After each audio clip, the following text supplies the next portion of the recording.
As we move away from kind of this first, as we move away from the first module, which is more the overview of health careers, they're looking at the job outlook handbook, they're using those tools to find out what they'd be strong at or not strong at, they're looking at potential careers and those types of things. You don't expect them by the end of that first week to be like, yep, going to be a respiratory therapist. That's it, right?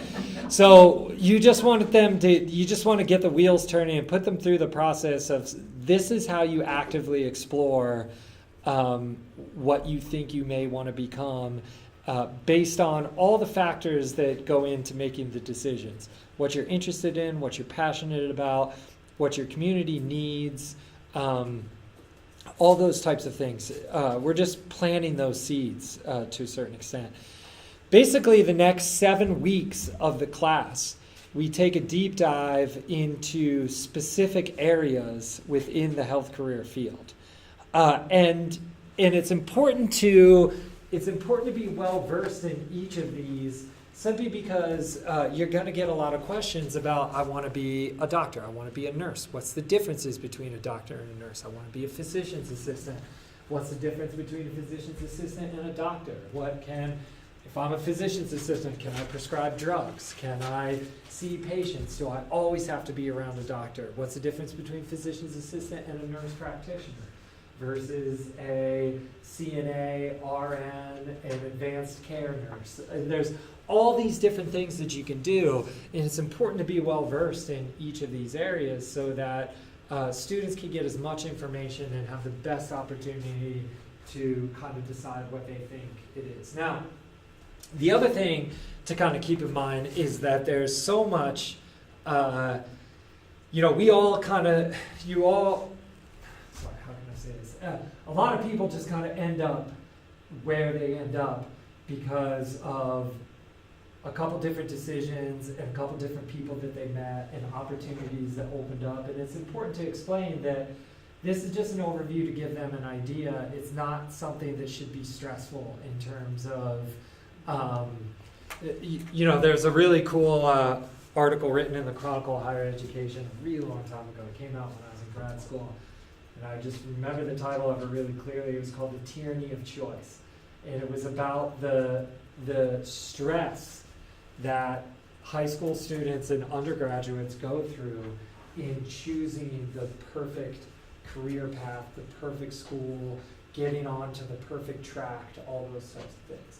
And so we want to kind of keep that in mind. This should be like a really encouraging and fruitful and learning process, not a draconian, if you don't do this, you're not going to get into nursing school. If you get 1B, your life is over, you're never getting into. And there's a lot of, unfortunately, that's the message that a lot of times is, look, half of you are not going to get into medical school, so you might as well not even start trying right away, right?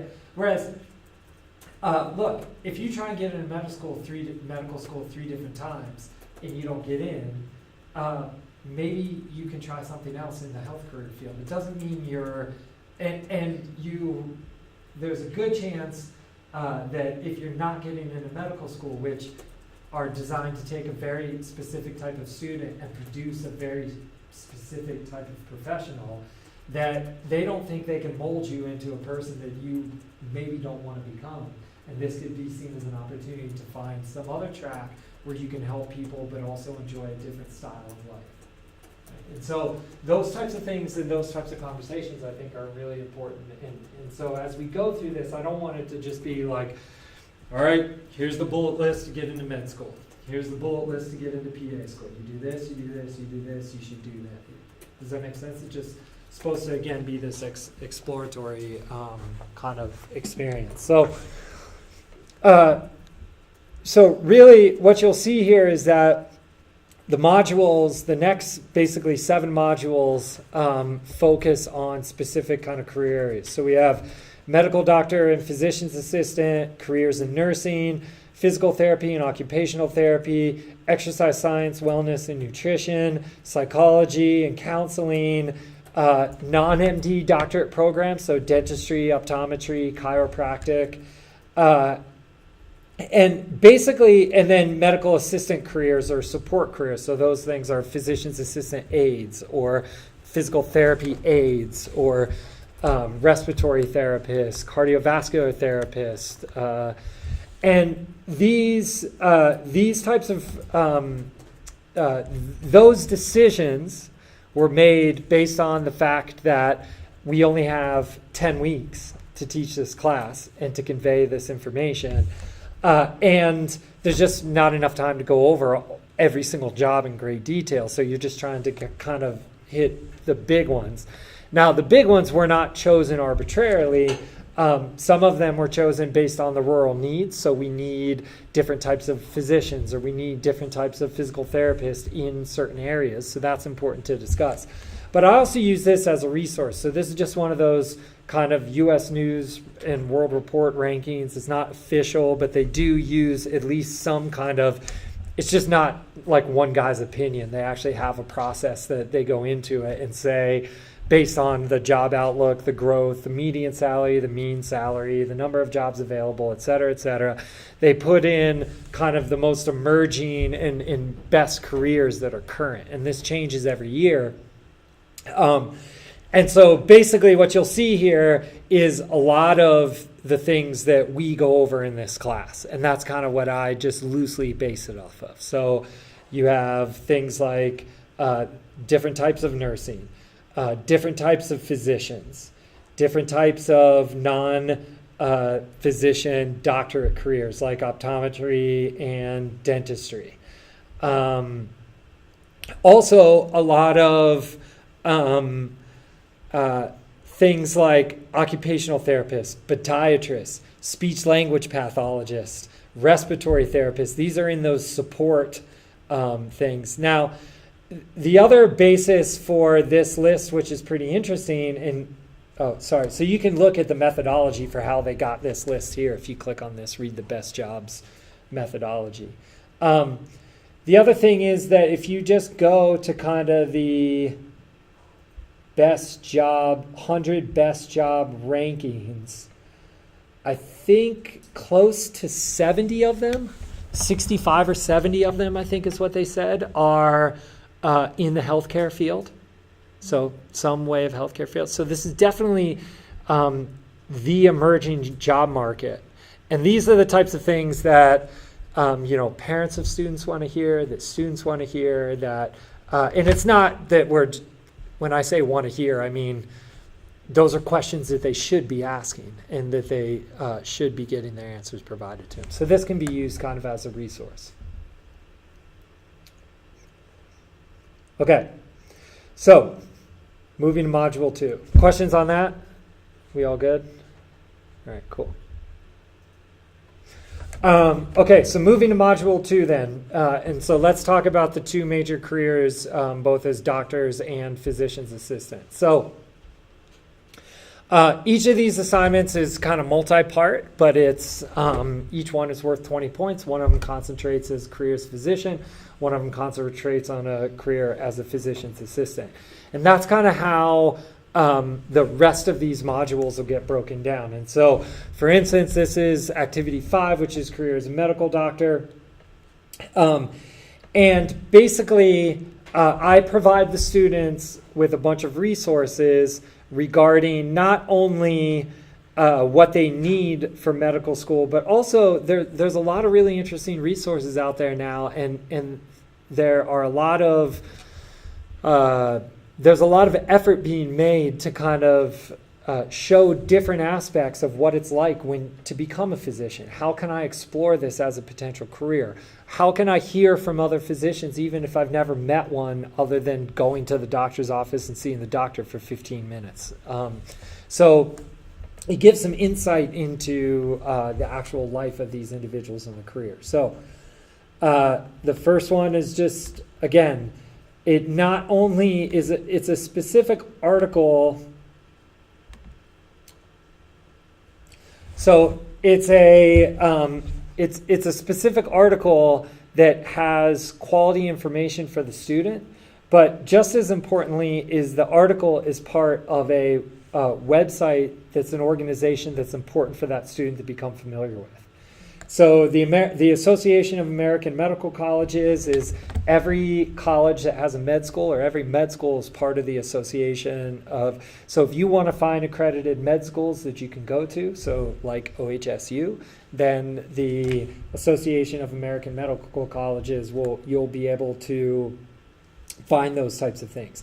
Now, automatically you can see that there are a bunch of good pages and tabs and articles on this page, even before you read the article that was assigned. So there's all these resources for choosing a medical career, but also what it's like to get into medical school, what you should do to get into medical school, what is medical school really like, and all these different careers as a physician. So then they have this applying to medical school section, which takes you through the kind of the step-by-step process of what these are more for people that have gotten into medical school, but this is taking the MCAT, understand the process of applying to medical school. And these are important things to understand, because if you want to go straight from undergrad into your graduate program, it means that you have to make hay your freshman, sophomore, and junior year.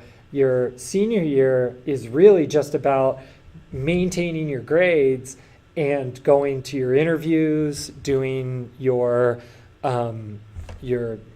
so you want to make sure that you've taken your MCAT before the end of your junior year, so that during your senior year, if you get interviews at medical schools, you can go and do all those types of things. The other thing that's important, which is not a trivial factor, is saving money or raising money to travel to interviews and saving money for application fees. So it's great if you can apply to 20 medical schools, but if it's $250 per application, that becomes an issue. And then if you get an interview and you have to drive to, or you have to fly to Tuscaloosa to interview at the University of Alabama, that's an issue. You have to rent a car. You have to do all the different things that you have to do. That medical school isn't going to support that. That's on you to get out there and do that, right?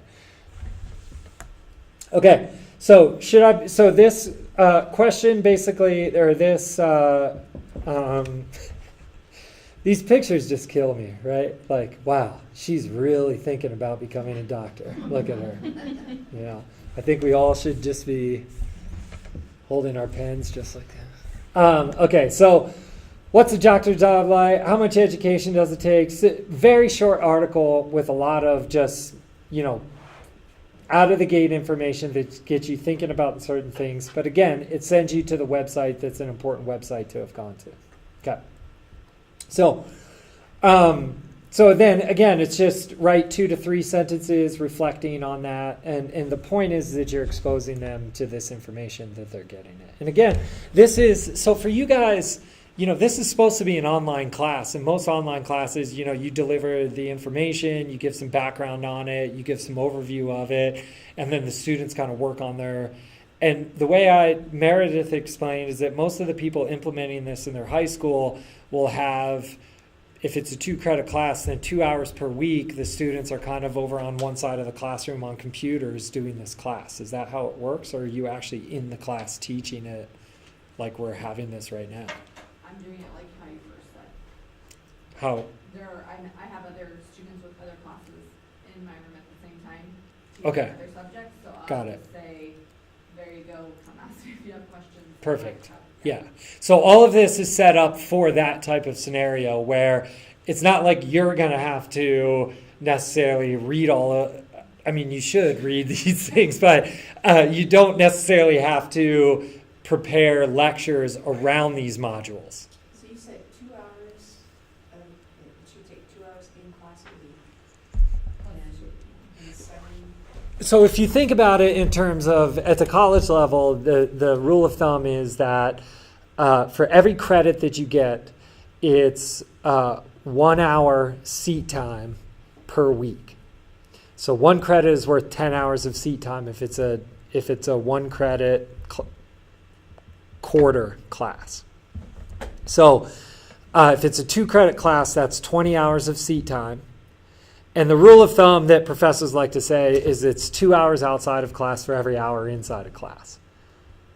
Now, exactly. Yeah, and for a lot of students, I mean, if you start thinking about it, well, if you take 18 credits, which is a reasonable course load, or 15 credits is considered full-time, right? That's already 30 hours outside of the classroom, 15 hours inside of the classroom. That's 40 hours a week. I mean, that's 45 hours a week, supposedly, that you're spending on. So if I had a semester, this is a semester class, I Yeah. would teach this, but I would also do the supplement with other. Sure. Yeah.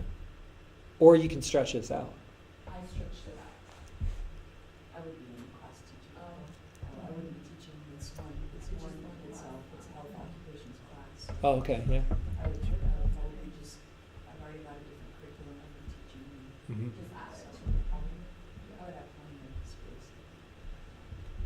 I mean, it would just be, they would have to fulfill this course in this module registered through Eastern Promise to get their credits at EOU.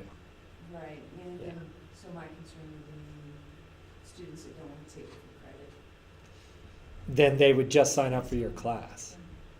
And I think you could add them, like I added you guys this morning, as students in the class, so they could access the information, But not necessarily get. but they wouldn't be in the system as getting credit at Oh, right, EOU. that's my big question. Right. So once you have instructor privileges over SCI 116, then you can add people to your section. And they would just register paperwork-wise through Eastern, like we did before? If they want credit, Right, okay. they have to register for the class in Eastern Promise.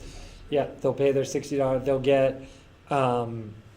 They'll get their EOU email address, and they'll be like a registered student at EOU. So I may have 32 in class, but 16 taking it for college credit, and the other 16 just taking it for the class credit. I believe you can just add them like I did you guys, because you're not like in the system now. It's not like you're paying tuition and you have access to this information. So Great. that's the way I would do it. But, yeah. And when we grade these assignments, then will we be submitting something to you? Or No.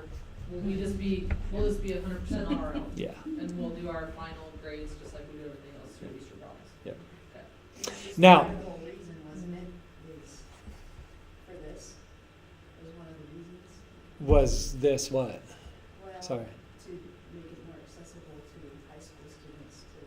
Yes. I mean, we want to spread this information to as many high school students as we can. That's NEO-AHEC's mission. From an EOU standpoint, we want as many students in Eastern Promise as we can, and we want as many students coming to EOU as we can get. And then we want as many students, when they get to EOU, coming to the physical activity and health department, and then going on to graduate school. I mean, though that's kind of and then NEO-AHEC wants eventually them to graduate and come back and serve their community. And if they, it's really difficult for Meredith to show that as a full life cycle. It's much easier for you guys and myself to say, well, this many high school students took it.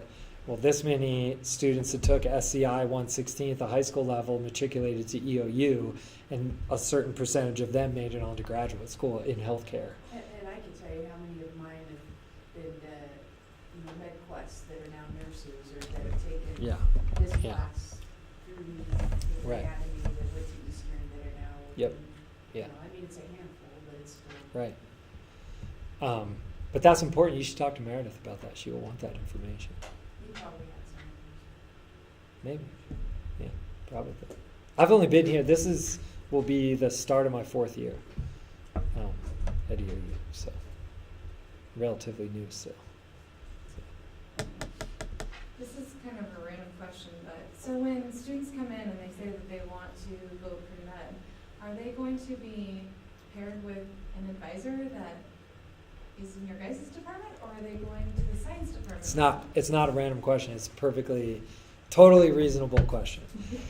So, couple things. Great question. Couple things in terms of the process when we come to EOU. EOU beginning next year, actually beginning July 1st, is now split into 3 colleges. We are the Business and Education College, Social Sciences, and then STEM and Health Sciences College. So the Physical Activity and Health Department, and this happened to a lot of physical activity and health departments, they were basically, when the field of exercise physiology, which is a relatively young field, in the field of exercise science, it's a relatively young field from an academic sense.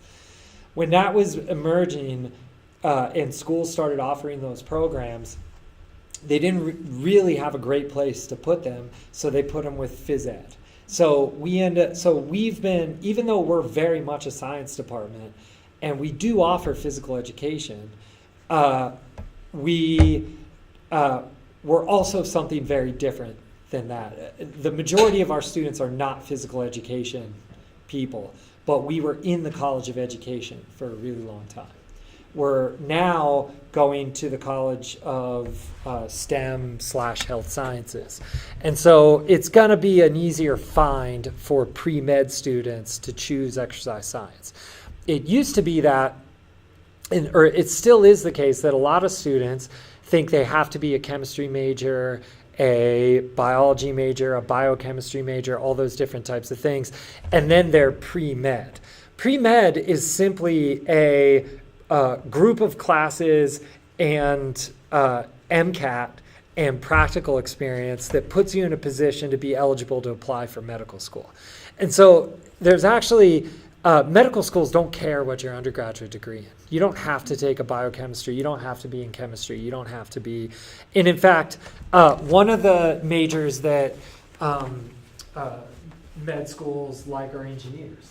So because they are really strong in mathematics, they're very systematic in their thinking, they learn a certain way, and so you are a mechanical engineer with a pre-med, fulfilling your pre-med requirements, right? So that's really what you have to tell students. And if students end up in saying, I'm in the physical activity and health department with the goal or the aim of going to med school, then yes, they will find us. And now it will be easier for them to find us because we're working closely with the advisors in the science department that typically work with the pre-nursing, pre-med students. Now we're a part of that. And so hopefully it'll be easier for students to find us.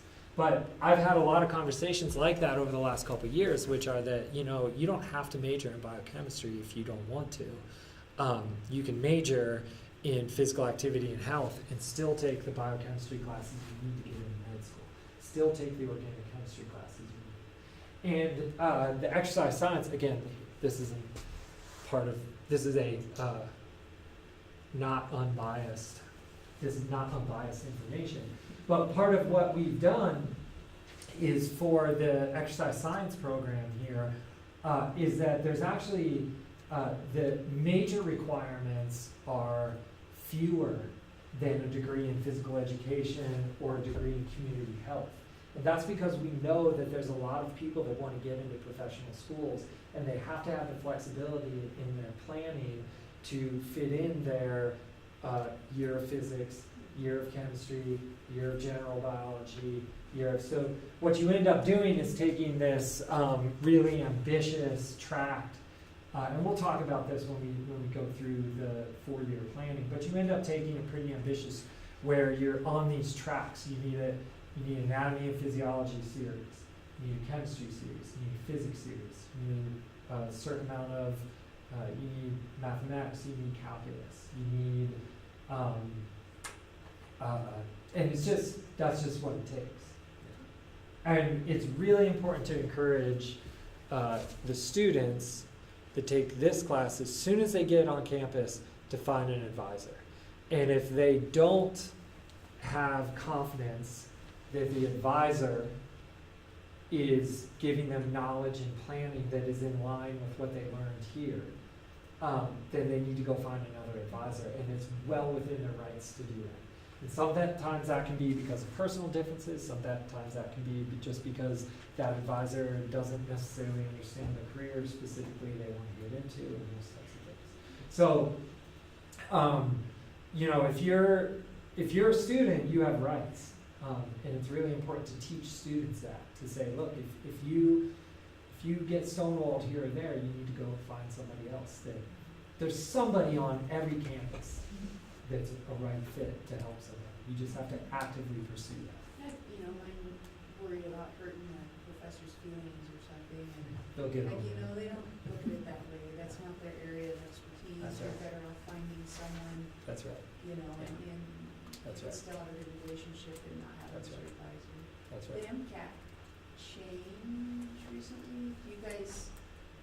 So we have not, I personally have not had a lot of pre-medical students.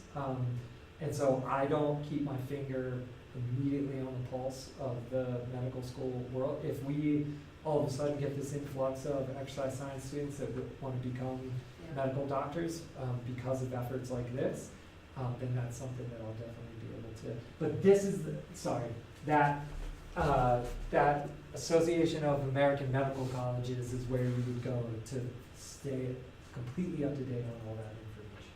Do you think that's why we were just talking about? I'm just looking at college rosters of teammates and of kids, and it seems like everybody, there's a ton of exercise science majors, and I know in athletics you're going to find that somewhat, but now I kind of understand a little bit more. You can go a lot of different ways with that. Yep. So exercise science, there's a couple things we have going for us right now as a field. I mean collectively us. It's exercise and preventative medicine is surging to the forefront of where efforts are going to be placed, because there is a lot of value in preventing lifestyle diseases as opposed to treating them for 30 or 40 years. So there's going to be a lot of upfront investment in those types of things from corporations and companies and people like that want to basically optimize the health of their employees and those sorts of things. So that's part of exercise science. Two, exercise as a model for understanding the human body is really a great way to gain an overall understanding of what's going on physiologically. So what I mean is that, like, if you take an anatomy and physiology section, you do a cardiovascular section, and then you do a muscle section, and then you do a organ system section, and then you do, and it's all like we're pieces that were not necessarily an integrative system. And when I say we, I mean the human form, the human body. And so in exercise physiology, we take a somewhat different approach where we say this is an integrative system.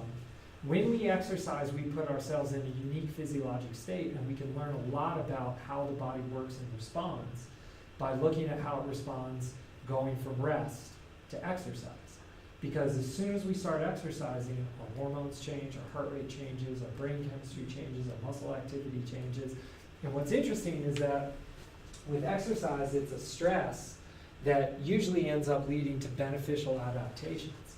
In disease, chronic disease, things like type 2 diabetes, obesity, those sorts of things, it's basically the opposite of exercise.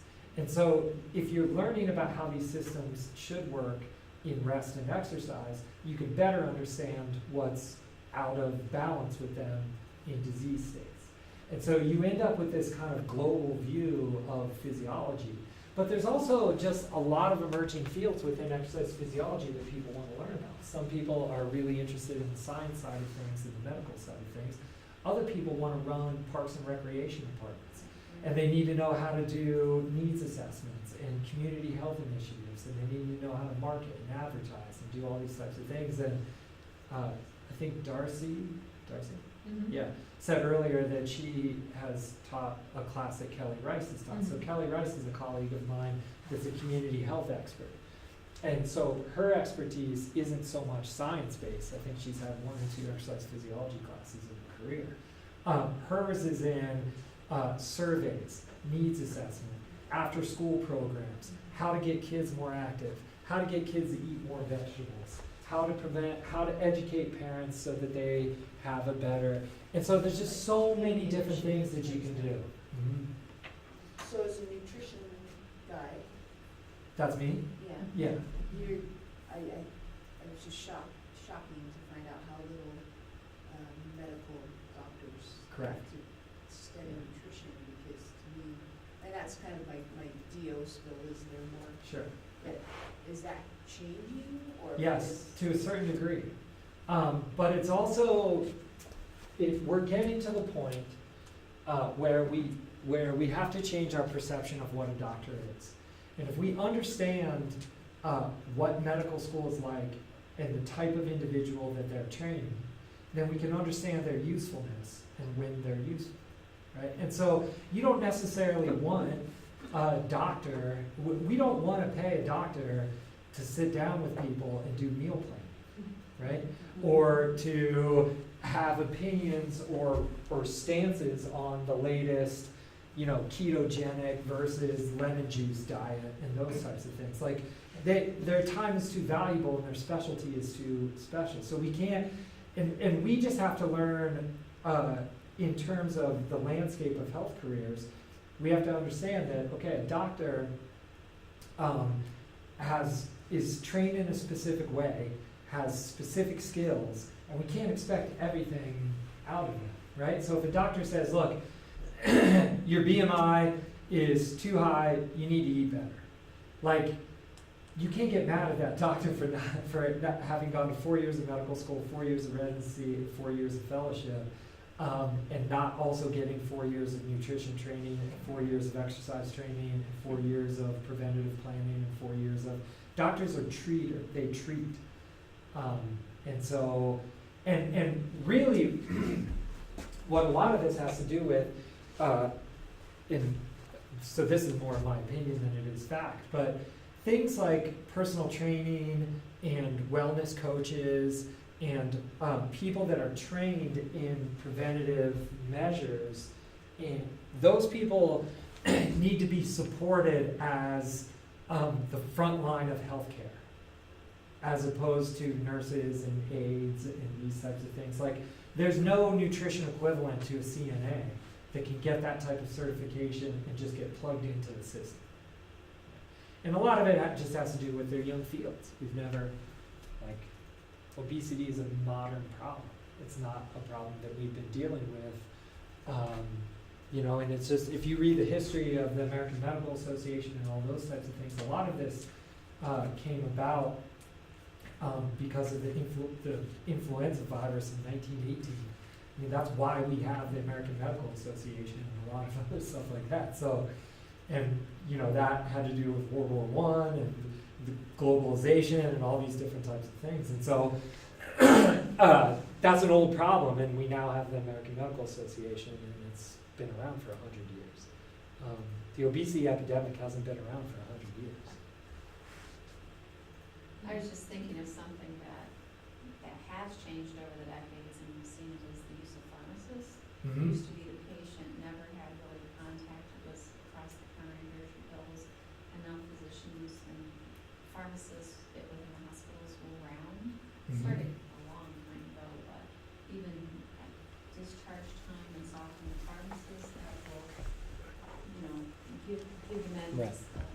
dispense the medicine, go over side effects and all kinds of. And this is also where they're using physicians' assistants and nurse practitioners to a much greater degree, where they're just saying, look, there's not enough doctors that have been trained in medical school, and medical school trains you for specific things. We need to be utilizing other professionals that can see people and relay information to people and take more time with people and discuss these things with people. And that's, it can't all be on the doctor, I guess is my defense for that. Now, having said that, there are several medical schools that about a decade ago started specific programs in nutrition and preventative, with more of an emphasis on preventative health. There are also, to your point, Donna, started actual classes and curriculum for bedside manner, communication, empathy, these types of things, where they're actually training people to be caring. Because if you just spend 80 hours a week for 8 years reading about the human body like it's a machine, it's pretty hard to have a caring conversation with somebody if you're just looking at them like a car that you're trying to fix. Now, I'm not accusing any of you doctors of being glorified car mechanics, but it's all part of it. So, yeah, just continuing to go through these, just different things, and basically just there are these different websites that you can do, what to expect in medical school, will I be graded, how I interact with patients, all these sorts of things. People that love pressure and love memorizing, medical school is great for them. Because like I said, they have to know us, they have to be trained in a particular way, and they are. And it produces a particular type of professional. And so we just have to realize that. And that's why it's not an insult if somebody says, I want to be a doctor, and you know them as this very kind of critical thinking, inquisitive. They have to understand the big picture. They don't memorize things very well. They do much better on essays and papers than they do on multiple choice tests. Those are the things you need to pick up on and say, maybe you should look for a career in medical research. Or maybe you can look for a career as a nurse practitioner where you'll be interacting with people a little bit more than a career as a doctor where you need to immediately off the top of your head know if A, then B, if B, then D, if D, then C, G, and do you see what I'm saying? Okay, so this is really useful in terms of medical school admission requirements. So there is a basically what they have is all the accredited colleges, and so you can filter them by where they are, location, state, what type of MCAT score they require, median GPA of their acceptance. All that information is out there. So this is really important to looking at, okay, is this something that I want to be? And it's really important to go for undergraduates to go into this with their eyes wide open, because a lot of times what will happen is, you'll be meeting with someone as a junior and they say, well, I didn't know what I wanted to do. I had no idea. And I just was, took some lumps early on in college. And it's pretty hard to come back from a 1.5, first year cumulative GPA, or even one of those terms. Or when you have a term of straight C's and D's, that can be an issue when you're trying to set yourself up for success at this level, if that makes sense. So it's important to explain to them, look, not to freak them out again, but just to say, look, it's important that you hit the ground running and take it seriously right when you get to college. So you can get some information. You can also go directly to the medical school's websites, and you're going to be able to find out all the things that you need for requirements for admissions at the individual websites. And that's probably the place that you're going to go as opposed to an aggregator or some sort of central place. You identify, okay, what are the medical schools in Oregon? What are the medical schools in Northern California? What are the medical schools that I can go to, whatever? I have family in Utah. What are the medical schools in Utah that I can potentially go to? I know that, I'm pretty sure it's Idaho doesn't have a medical school in their state. And so they have a relationship with University of Washington, with UW, and where something like 30% of every medical school class at UW comes from Idaho, or 25% of them, or something like that. There's a certain amount of slots allotted for students that come from Idaho colleges because there's no in-state Idaho.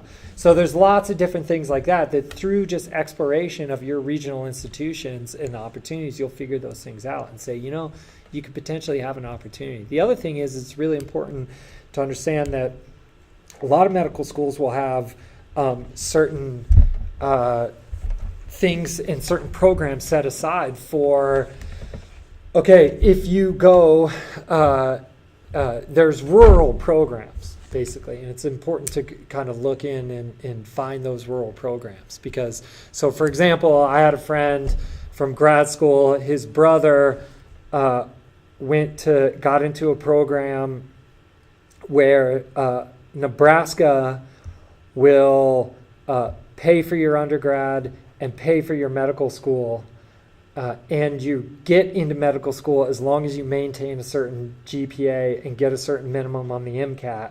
Then you get into medical school, they pay for your medical school, but you have to go back and serve in a rural community in Nebraska for a certain amount of time. There's programs like that. My nephew in West Virginia, it is,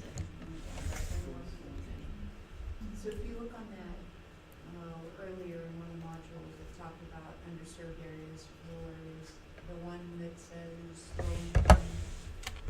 probably pretty good shot at getting some Right. loan forgiveness. That's right. Mm-hmm. And even after you go to medical school, so you're not going to get loan forgiveness from medical school. They want your money. That's an important point. But what you can do is get loan repayments from the government and other institutions. So that's another thing to understand, that even if you commit to say, I'm going to go to medical school and I'm going to take out loans to pay for it, which is, you have to. One, your earning potential is such that you can now, as long as you serve as a doctor, you'll be able to pay what you need to pay. But there's also other programs and those sorts of things for getting those things forgiven or paid back or that sort of stuff. I read somewhere that not to incur more debt than you would make your starting salary for the first year of work. So I don't know in regards to those types of rules for financial planning. What I, in a very non-professional, non-data driven response that I would tell a student asking these type of questions is that to me, if you're going to take student loans for graduate school, you need to have a product or you need to be a part of the club for that. Because if you're part of a club, then and what I mean is a medical doctor is in the club. A physician's assistant is in the club. A nurse is in the club. A physical therapist is in the club. A doctor of naturopathy, not in the club, but it costs just as much to go to medical school to get an ND, right? Or, so if your passion is naturopathic medicine, get an MD and then implement naturopathic practices into because then you have the earning potential to actually pay for the loans that you've taken out. You don't want to pay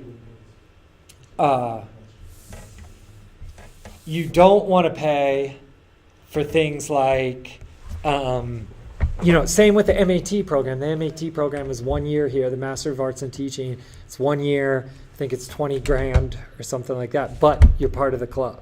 You get a master's degree, you're certified to teach, you get your student teaching, blah, blah, blah. You don't want to pay $20,000 or $30,000 to get a master's degree in exercise science. So if you're just going to graduate school for a master's degree in whatever, history, exercise science, community health, what you want to do is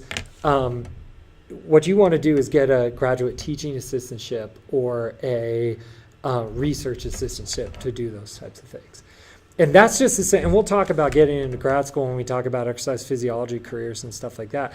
That can be as simple as, I'm at undergrad, I don't exactly know what I want to do, and I say I have a 3.0, so I don't think I'm going to get into medical school, but I think I could get into like a master's program in exercise science, and if I do really well there, I can go to some sort of professional school, because now I'll have a master's degree, I'll have a couple more years of education, I'll have some solid letters of recommendation, I'll have some research experience. So now all of a sudden, you don't want to pay $30,000 to go get an exercise science degree at Colorado State, because you have no certification after that. You're not in any club. But when you go and then all of a sudden you get to teach some labs, you get some teaching experience, or you get some research experience, and they waive your tuition and pay you a stipend, now there's value in that. So you're only making $850 a month or whatever that you make as a graduate student take home, but at least you're not going into debt for something that's not going to end up with an RN, a PA, an MD, doctor of optometry, that sort of thing. Exactly. So if you're passionate, for example, about sports performance, and you think you need a master's in exercise science so that you can write a thesis on biomechanics and get a job as a pole vault coach or javelin coach, you don't want $100,000 in student debt to go become a javelin coach somewhere. Make sense? But you don't blink at $250,000 for medical school, and it's not like you're going to work when you're in medical school, right? So you have to take out loans for living expenses and all those types of things. Yeah. That's the way I see it. That's the conversation I have with students. Yeah.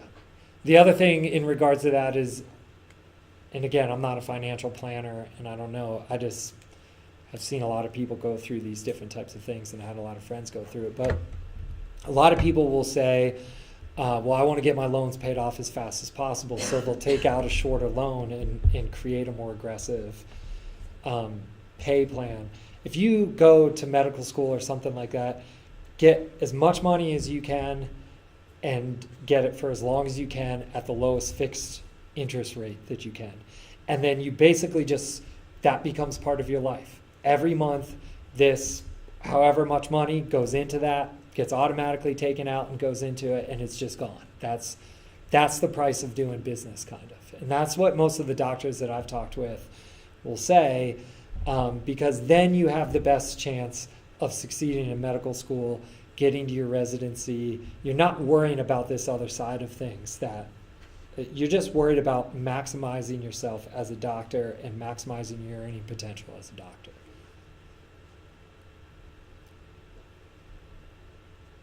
Cool.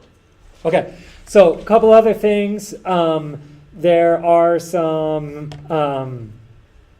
there's a lot of, one of the touchy-feely things for, intangible, I should say. Let me rephrase that. I'm on record here, so I gotta be careful. Anyways, one of the intangible thing, I found this pretty cool. There was this inspiring stories page that we linked to, and I said for an assignment, choose two and read their stories and talk about what you found inspiring, or choose more and then choose two of them to write why you found that inspiring. And they have obviously a lot of different people that have created their career path in a lot of different ways as a medical doctor, and it's pretty cool to see how you don't just have to follow one sort of laid out path, and if you get off that path one little iota, you can never go back to medical school. So you got people on here that were doing all types of stuff, right? Just selling real estate, and then they took night classes to fulfill their pre-med things, got into med school, dropped everything and started a new career. So it's just important to read these things so that we can understand the possibilities that exist. Is that in module 2, activity 5, that link, or? Yeah, that's in activity 5. It's one of the ones in activity 5. Yep. I think we were supposed to have lunch at 12:15. Yeah. And so I'm going to take just a few minutes and do the physician's assistant one. So that's activity 6. Now, physician's assistant, this is a really, I think, appealing career in a lot of ways, especially if people want to be in the health career, want to be in the health field, but you get a lot of the same privileges and a lot of the same opportunities as doctors. You make very good money. It's much less school and it's much less training. Now, that doesn't mean that these are not intelligent individuals. It's just simply a different lifestyle. The medical doctor lifestyle, especially if you want to be successful, it's just that. It's your life. Like, you really got to go all in on it. Physician's assistant, nurse practitioners, from what I understand, and from those, and from colleagues that I've gone to grad school with that have gone on to become both, physician's assistants appear to have a little bit more of a work-life balance. The call can be different, the on-call, those types of lifestyle things can be a little bit different. It's also it's very rigorous once you're in, but the admissions criteria and the steps that you have to go through to get in are a little bit less than medical school, and that can be appealing to some students. The other thing is that it's just, as a physician's assistant, there's just as many kind of specialties and opportunities, subcategories, as there are as a medical doctor.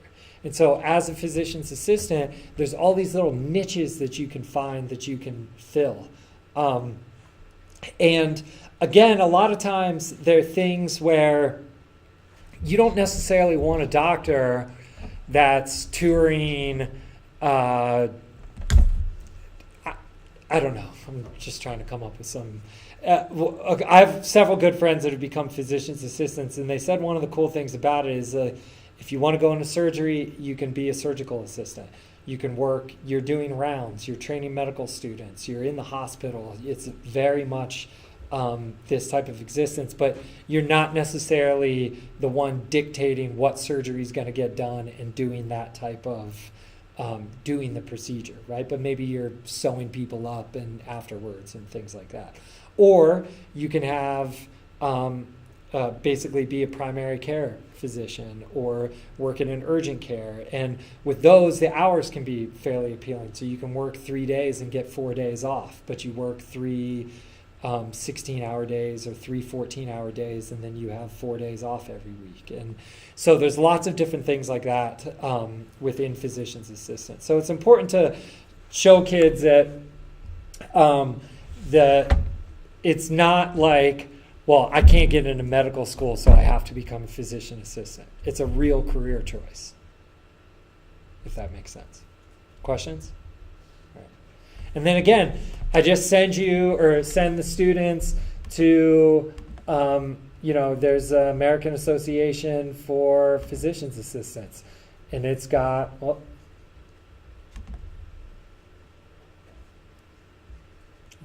would appear that some of their website pictures are having difficulty, but it's got the information up here about the types of things that you can gain experience to gain experience to become a physician's assistant, as well as the types of classes that you need to take to get into that.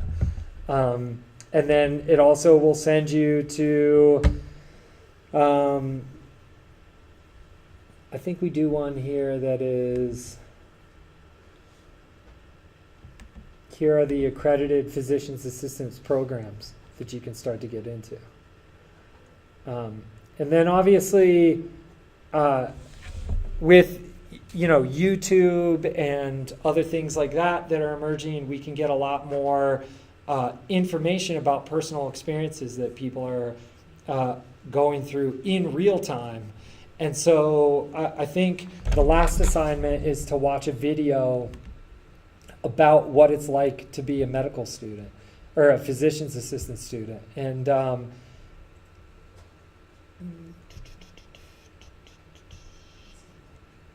might not have linked it, actually. Yeah, so I'll have to put that link in there. But she just takes you through a day in the life of a PA student, and they talk to the admissions counselors and they talk to the administrators. And then there's also this subreddit. So are you all familiar with Reddit? So Reddit is basically an online forum where you can go and ask questions about particular topics, and then people weigh in and things like that. So the same girl that does the video that I will link to,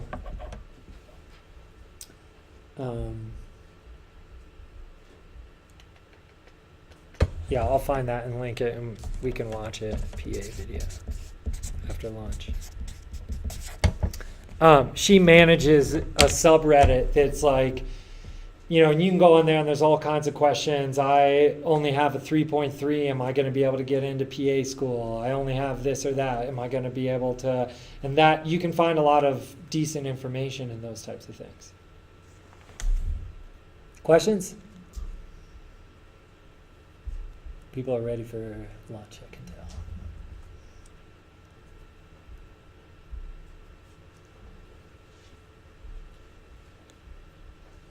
Yeah, so if you guys are good, then we can break for lunch.